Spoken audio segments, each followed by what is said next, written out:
Welcome back to the series. My name is Parth. In this episode, we start off with a new chapter called Organisms and Population. अगर आप Google search करते हो as in कितने सवाल इस chapter से आते हैं नीट में, तो ऑन एन एवरेज एक आधा सवाल आ जाता है.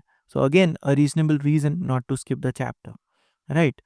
जब आप लिविंग वर्ल्ड की पढ़ाई करते हो, you will get to know कि जो लिविंग ऑर्गेनिजम्स है उनके अंदर वैरायटी बहुत अच्छी है, विच इज़ डाइवर्सिटी, एंड उनके अंदर कॉम्प्लेक्सिटी अच्छी है. तो जब आपने ये डाइवर्सिटी या कॉम्प्लेक्सिटी पढ़नी है, आप ये पढ़ सकते हो 8 अलग लेवल्स पे.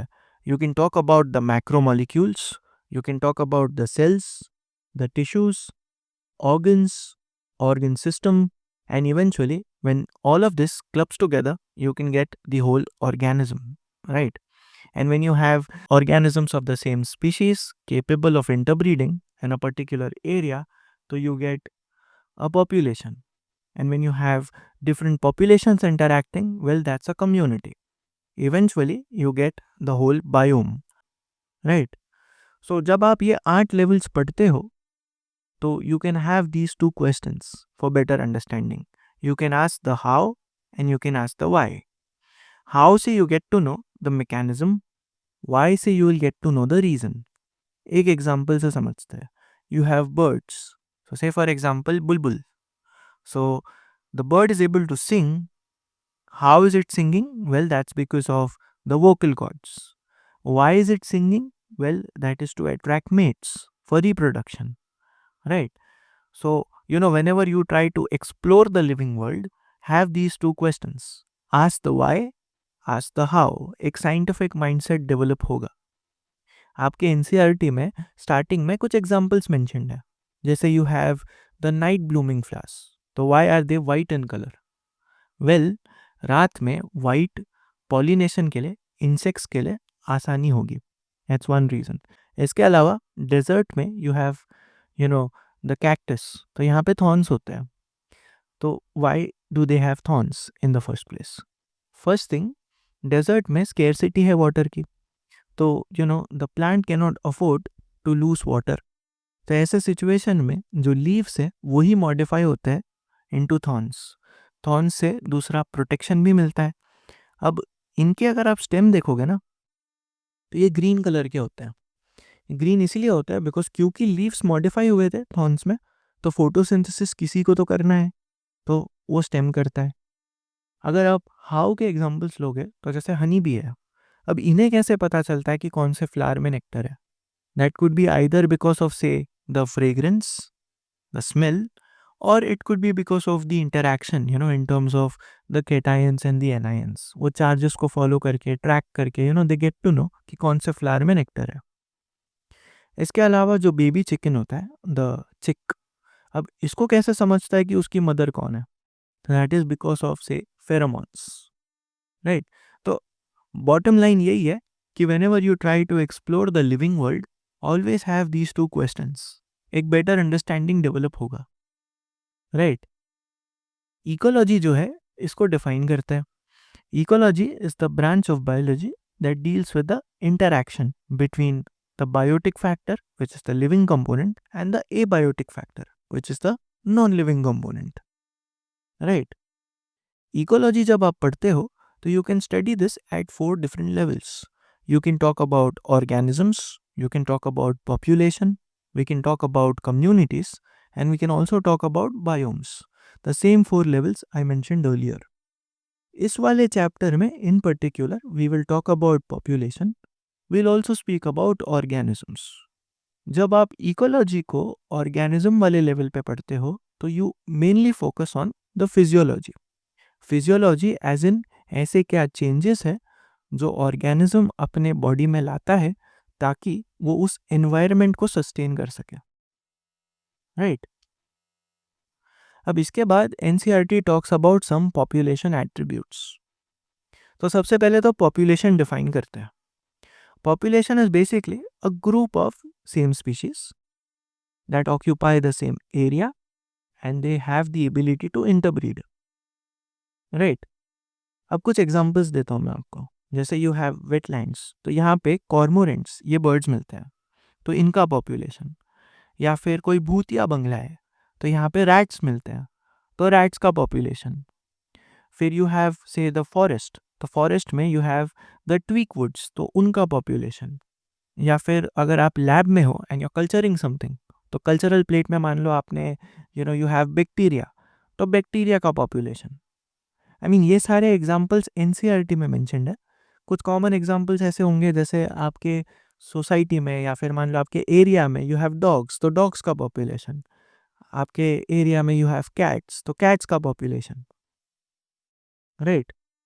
The one thing that are suppose to know about individuals and population, individual का बर्थ हो सकता है, डेथ हो सकता है।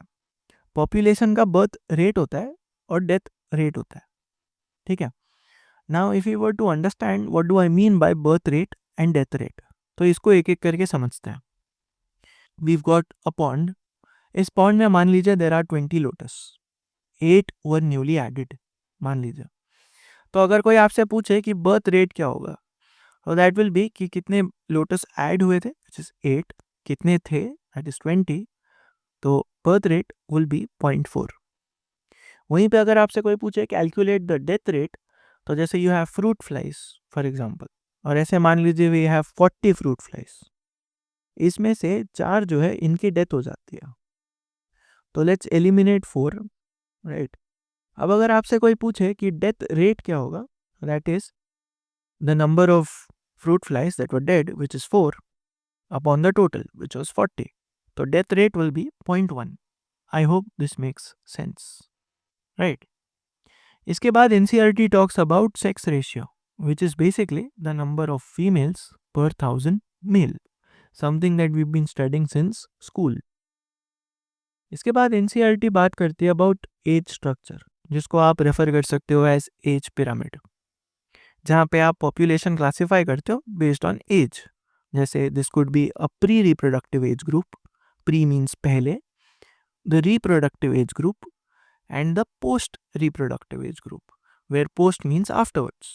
अगर मान लो कोई ऐसा एरिया है जहाँ पे प्री रिप्रोडक्टिव एज ग्रुप के लोग ज़्यादा है, तो ऐसे पॉपुलेशन को आप एक्सपांडिंग पॉपुलेशन बोलोगे। वहीं पे अगर मान लो कि ये जो तीनों ग्रुप्स मैंने मेंशन करे, दे आर इन से बैलेंस्ड कंडीशन, तो ऐसे पॉपुलेशन को आप स्टेबल पॉपुलेशन बोलोगे। और वहीं पे अगर पोस्ट रिप्रोडक्टिव एज ग्रुप के लोग ज़्यादा है, तो ऐसे एरिया में जो पॉपुलेशन है उसको आप डिक्लाइनिंग पॉपुलेशन बोलोगे, right. Now let's talk about population size, also referred to as population density, denoted by the letter capital N। अब मज़े की बात यह है कि जो डेंसिटी है that does not always mean number of individuals. इसका क्या मतलब है ये समझते हैं। एक पर्टिकुलर एरिया है, मान लीजिए यहाँ पे 200 पार्थेनियम ग्रास है और एक सिंगल बैनियन ट्री है, तो अगर आप नंबर के हिसाब से नापतोल करोगे, तो क्योंकि बैनियन ट्री एक है, उसका जो कंट्रीब्यूशन कह लो या उसकी जो वैल्यू कह लो, वो थोड़ी सी कम हो जाती है जब आप इसको नापते हो इन टर्म्स ऑफ नंबर। तो ऐसे सिचुएशन में आपको उसकी प्रोडक्टिविटी देखनी है। मतलब मान लो जब एक सिंगल बैनियन ट्री फोटोसिंथेसिस करेगा, तो जो आउटकम आएगा which is productivity, which is basically the biomass, which will be way more as compared to all those 200 parthenium grass, right. So I hope this make sense. इसके बाद NCERT also expects you to know that relative density एक ज़्यादा clear picture देती है as compare to absolute density. इसका क्या मतलब है ये समझते हैं। सबसे पहले एब्सोल्यूट का मतलब टोटल होता है और रिलेटिव का मतलब एक कंपेरेटिव अप्रोच है। तो just to understand this statement let's consider a example. So मान लीजिए कोई लेक है and you go down there for fishing. You can not literally get down and start counting the number of fish, right.